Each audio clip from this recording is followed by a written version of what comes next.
We're here today at Chicago, unfortunately with some fantastic breeze here behind me, with the risk of a thunderstorm and possibly some lightning hitting the TV antenna on the top of the yachts. They've called training off for today and practice racing off for today, so we're now off to yet another press conference. Emirates Team New Zealand, please welcome Glenn Ashby. Last but certainly not least, your hometown heroes from Oracle Team USA, Jimmy Spithill. We are an American team. We're all incredibly proud to represent America. Back to Glenn Ashby. When you take a look at now, you're in the lead. As you look at the other 5 boats, I mean, who's the toughest opposition out there? You know, to be, I guess, leading team, you know, GBR and team AUS, USA, sorry, get the letters mixed up sometimes. Sorry about that. It's fantastic. So we're really pleased to be. Love the racing, and really looking forward to the weekend, as I said before. Oracle Team USA and Emirates Team New Zealand put on a spectacular show in Chicago during official practice at the Louis Vuitton America's Cup World Series. The teams sit 1-2 on the overall leaderboard, but on Friday, neither team could stay upright. The Kiwis were the first to tip over, capsizing late in a close match with Oracle Team USA.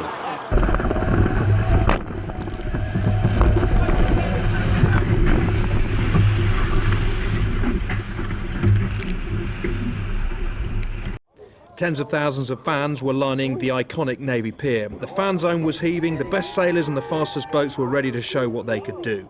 After phenomenal practice racing on Friday with 2 capsizes, the wind took a while to cooperate. So officials took Friday's substitute race and scored it as race 1 of the Louis Vuitton America's Cup World Series Chicago. That victory went to SoftBank Team Japan, who would have seen a measure of justice in having it count on the leaderboard. Yeah, it was a really good day for us. We felt like we've made some good gains. We've done a lot of work to try and improve the communication and how we sail the boat, and it's nice when it all works out. It was the first win of the Louis Vuitton America's Cup World Series for SoftBank Team Japan. On the other side of the ledger was Oracle Team USA, who capsized in the substitute race on Friday and who now must carry that last place finish onto the scoreboard. Yeah, we didn't see another boat, Artemis. We kind of caught up with Team New Zealand at the time and saw them at the last second. The only thing we could do was really, avoid a big collision, which we did, but unfortunately to do that we had to capsize the boat. So, a bit of a shame, but that's what happens, and in these boats you're on the edge. So every now and then we saw 2 boats capsize, ourselves and Team New Zealand.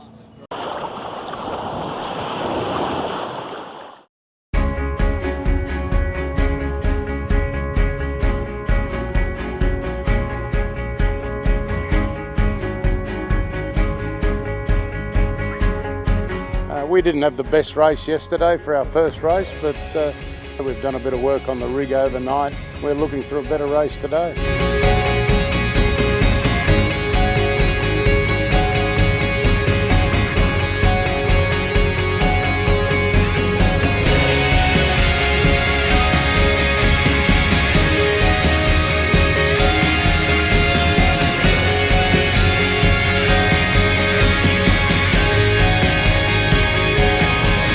The situation was pretty difficult because there was a fight between two winds. So in the end, we could not race, which is a pity.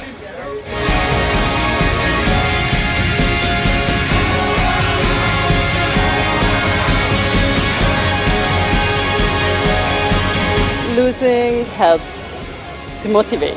So everybody was even more aggressive than normally. So I guess that was, we wanted to win and we won.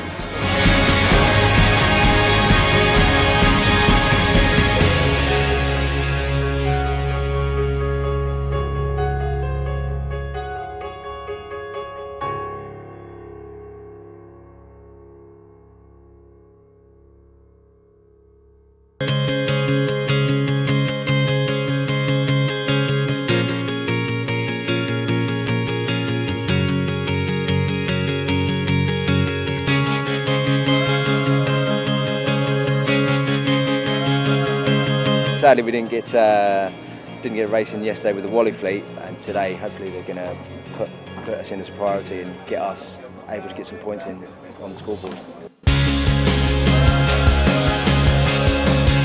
Probably sailed one of the best races we've ever sailed really in the first one. We had a great start, went the right way, boat handling was good, and you know, we probably had a slight altercation with open season, but first and a third was good.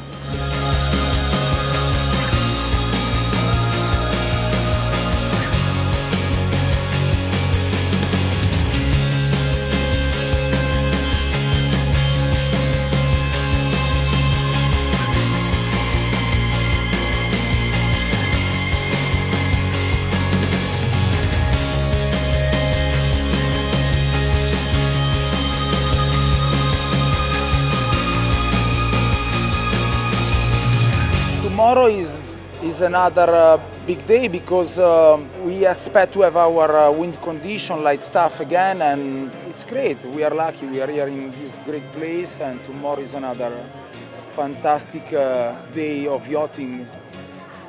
I'm confident.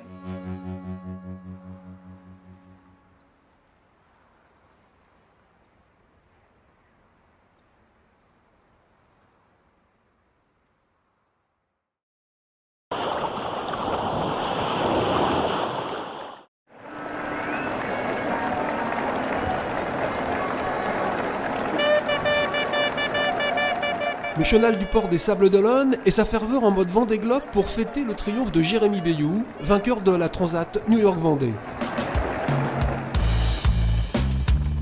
Quelques heures plus tôt, au terme d'une bagarre qui aura duré 9 jours, 16 heures et 57 minutes, le skipper de Maître Coq est le premier à franchir la ligne d'arrivée. Rarement épargné par la malchance ces dernières années, il en profite également pour signer sa première victoire en solitaire dans la classe IMOCA. C'est une belle victoire, c'est une superbe course, on l'a bien préparé, tout le team a vraiment beaucoup bossé pour être prêt comme moi je le souhaitais au départ de cette course-là avec un bateau performant. Et ça a été une belle bagarre, ça a été vraiment du très haut niveau entre les 3 premiers. Là, donc voilà, c'est une superbe course à avoir gagnée. Moins de 2h30 après Jérémy Bayou, c'est au tour de Sébastien Josse d'en finir. Le skipper du bateau Edmond Rothschild a mené la vie dure au vainqueur tout au long d'une course assurément exigeante. Ah, ça tire un peu sur le marin quand même, hein, on va pas se cacher. Ça reste, voilà, quand il y a du contact, on laisse pas passer on essaye de pas laisser passer grand chose. Et puis les conditions aussi, quand c'est des transats courtes comme ça de 8 jours, on sait que c'est un sprint. C'est pas le rythme qu'on aura sur le Vendée Globe. Maintenant, c'était le rythme de la Transat et c'est bien de se tester, de voir si on est capable de tenir la cadence ou pas, si le bateau il tient pas. Donc nous là-dessus on est satisfait. Pour parfaire le tableau, il fallait un superbe troisième qui vienne compléter le podium. Alex Thompson est celui-là. Leader de l'épreuve pendant plusieurs jours, il est finalement relégué à un peu plus de 4 heures de Jérémy Bayou. Le Britannique est emballé par cette nouvelle Transat taillée à sa mesure. That was a great fight, very enjoyable. I think I'd say that feels like the first 9 days of the Vendée Globe. You know, it's a sprint, everybody working very hard. Very interesting race, quick to begin with, a big storm in the middle and light at the end. So it had everything, eh? It was a great race for the calendar, I think. À moins de 5 mois du départ du Vendée Globe, qu'on le veuille ou non, Jérémy Bayou a marqué les esprits. Il s'est rassuré, il a fait le plein de confiance.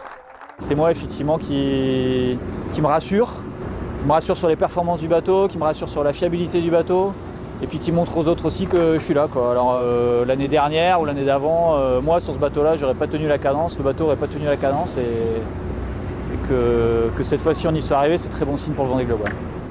Pendant que Paul Meyas adjugeait la 4e place, 9 bateaux étaient encore éparpillés sur l'Atlantique Nord. Leurs arrivées respectives au Sable d'Olonne s'enchaîneront quotidiennement jusqu'au week-end prochain.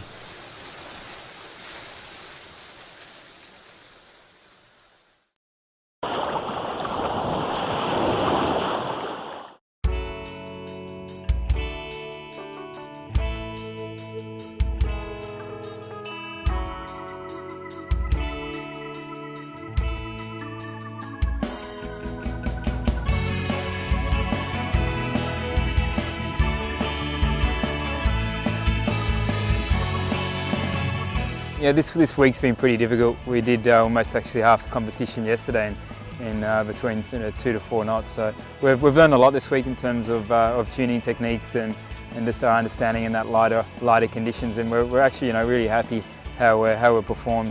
Made a few too many mistakes. So today we're in 7th position and actually I think there was only 8 to 10 points between 4 to 10. So we could have dropped back a fair way. But yeah, we started the day in 7 and I think we finished up in 4th, which is the best that we could do. And it gives us a lot of confidence that again another good practice in the meta race to perform when we needed to. And it was a lot of positives this week. I had a good start and a good first upwind, but unfortunately, as was the case for most of the week, didn't have the wheels to get enough speed around the course and put in a top performance. But we learnt plenty and things are looking good for Rio. So Weymouth for us is the last big event before the Olympics, and we're trying to test a few things here, leading into the games, things that going to be similar at the games. So the week was going well, and besides the waiting around and everything like that, but quite happy with how I was sailing throughout the week. Not so today, but the last few events have been really looking good for some of my weaknesses, turning them into strengths. So yeah, I think it's a training block now leading into the games, and then obviously the games got to perform. So a year ago we wouldn't have imagined that we would have been mixing it with the 2-time world champion and even to beat her in a medal race, which means we beat her overall at a World Cup. It's crazy to think that, but it takes a lot of hard work, and we've been training really hard and working on all the things that we think need improving leading into the games, and here was a perfect place to test that and try it. And we saw in the medal race today that when it comes all together it can be really great, and pushing each other really hard to have the best race that we can so that there's no regrets at the end of the day, and I think that's what the sport's all about. We've got just over 50 days left until the opening ceremony of the Rio Olympics, and we've made a bit of a list of things we want to check off while we're back at home in Sydney and our lead into the Olympic Games. So it's the last event before the Olympics is over, so bring it on.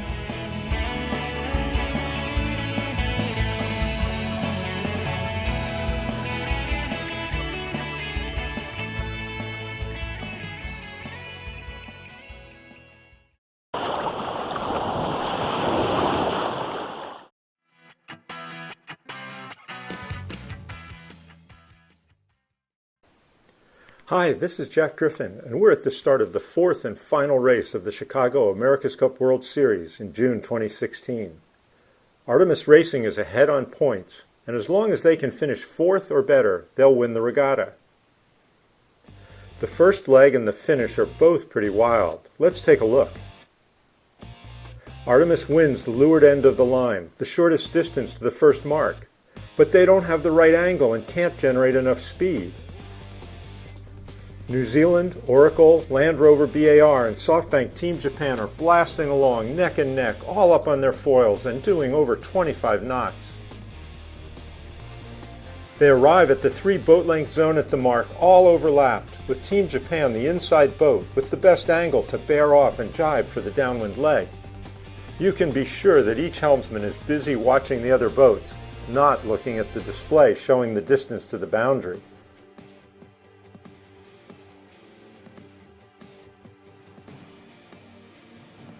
Japan jibes in bounds, but BAR, Oracle, and the Kiwis all go beyond the course limit, with Oracle carrying on several boat lengths out of bounds.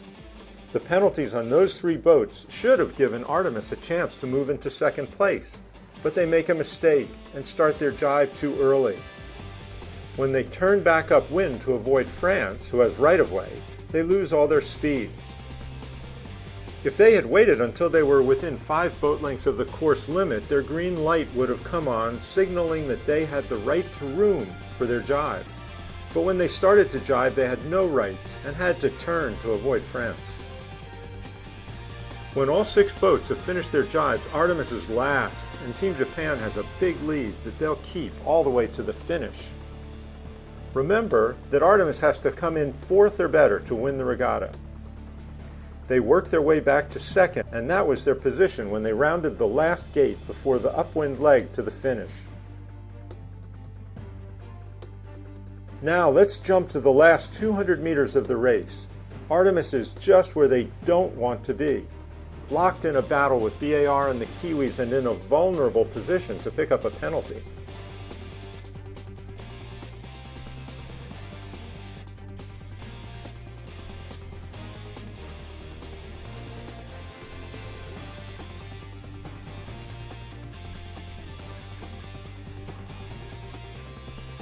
New Zealand luffs Artemis twice. Artemis heads up to keep clear, but their speed drops to 3 knots, and both BAR and the Kiwis finish ahead of them, dropping them to 4th place, just barely hanging on to win the regatta.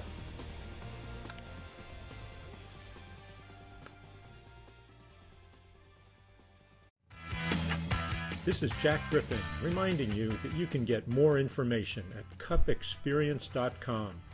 Remember, if you've got any questions, just go to the website and ask Jack. Thanks for joining me.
My first time on the podium. It would be nice. I'm really happy, really happy, and I won the first loser final. Now I won the winners final, so it's feeling great, really good.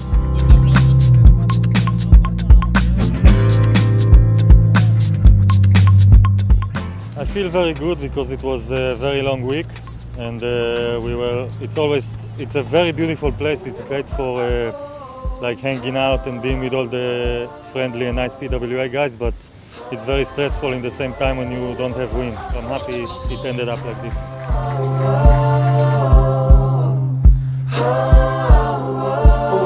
I'm super happy to win this event. It's the first time I win here in Costa Brava. We had a super long week and only 2 races, but the conditions were great, light were great. And I'm happy with this result. I'm now in the lead of the annual ranking. So it's really nice, and I'm happy.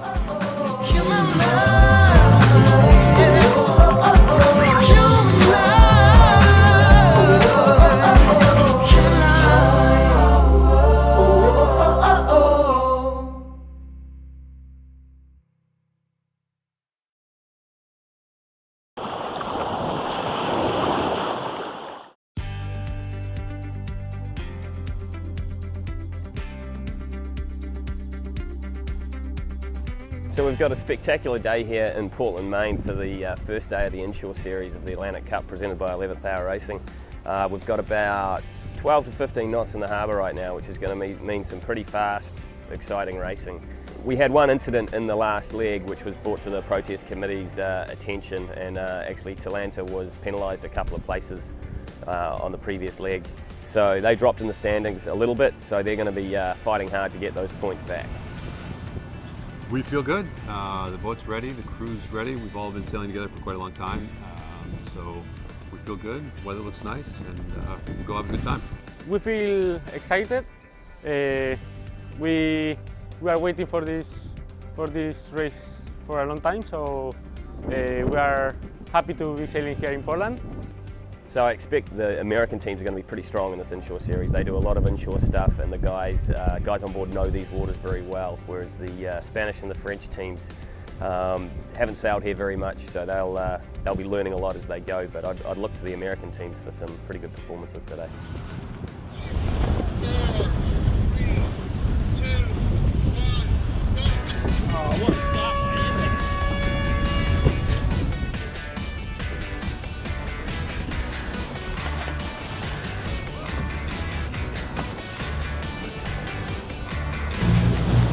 Towers are looking pretty strong where they are. They've just got a gust, so they're actually going to take the lead off Ducos here. So it's the lead's changing every couple of jives. In the first race, the Spanish actually chose a very interesting tactic of going on the southern side of House Island. All the fleet but one other went on the northern side, and that actually paid for them. They made a few gains there and actually picked up a place at the bottom turning mark. Gonzalo, tell us 3 wins from 3, first race of the inshore series. Yeah, very exciting to sail that was a really good coastal race. I really loved it. It was really exciting from the beginning to the end. We didn't have a breathing space for a moment, and it was really, really exciting with all the maneuvers, all the shifts, it was really lovely conditions. That's a coastal race. We had an opportunity to maybe clip them down by the breakwater there, and we just kind of had a bad tack and didn't quite take advantage, and they sailed very well, obviously. But second place, we're really happy for our first leg, for our first race, and the team was awesome. Good teamwork, clean maneuvers, and we're happy.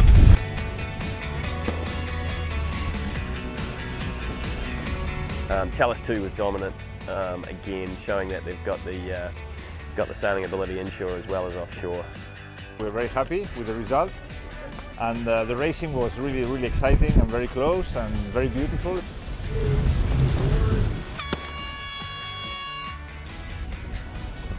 The last race of the day, the French team came from buried in the pack and won the start and carried that right through the race to a convincing win of a minute or two. So they had a very good last race. It seems that as the day went on, they got better and better and pulled it out at the end. We win against Thales. Thales has been first on every leg, every race up to the last one, and we were in front of them, and we're very happy with that. Very, very happy. The Spanish team would have to be the favourites now. I think they may even be untouchable on the leaderboard. It's a duel for second and third, which is still very close on points. Look for Toothface to have a very good day tomorrow. They sailed very strongly today, and they'll be hunting for the podium for sure.